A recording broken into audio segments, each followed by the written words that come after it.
As a 28-year-old woman, I found myself entangled in a distressing situation involving my 26-year-old sister and my 29-year-old boyfriend.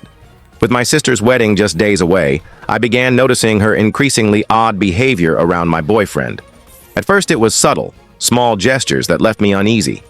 She'd compliment him excessively, saying things like, "You're hilarious," even when his jokes weren't particularly clever.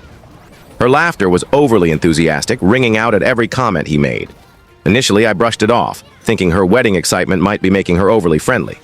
But as time passed, her actions grew more concerning. She found excuses to touch him, a hand on his shoulder during a chat or a light brush as she passed by. I also caught her gazing at him when she thought no one was watching, her eyes lingering too long. It made my stomach twist with unease. One night, after a family dinner where her flirtations were particularly noticeable, I confronted my boyfriend.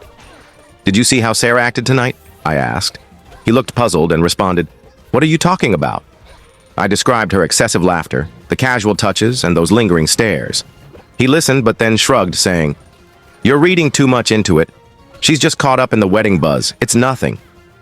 Despite his words, my gut told me something was wrong. The situation didn't feel nothing to me.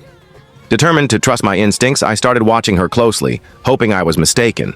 But over the next few weeks, the tension grew. Whenever we were around Sarah, she always found a way to be near my boyfriend.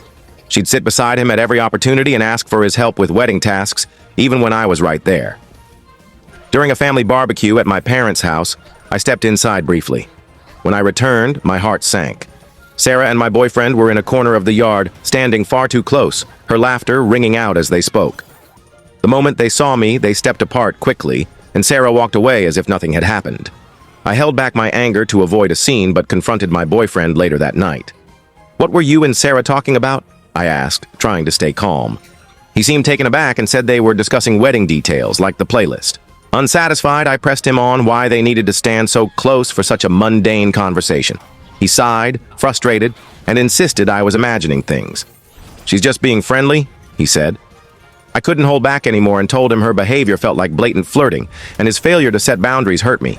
He looked wounded, asking what I expected him to do. After all, she was my sister, and he was just being polite. I suggested he make it clear he wasn't interested in anything beyond friendliness, but he insisted there was no issue to address. Our argument went nowhere, leaving us both upset and unresolved as we went to bed.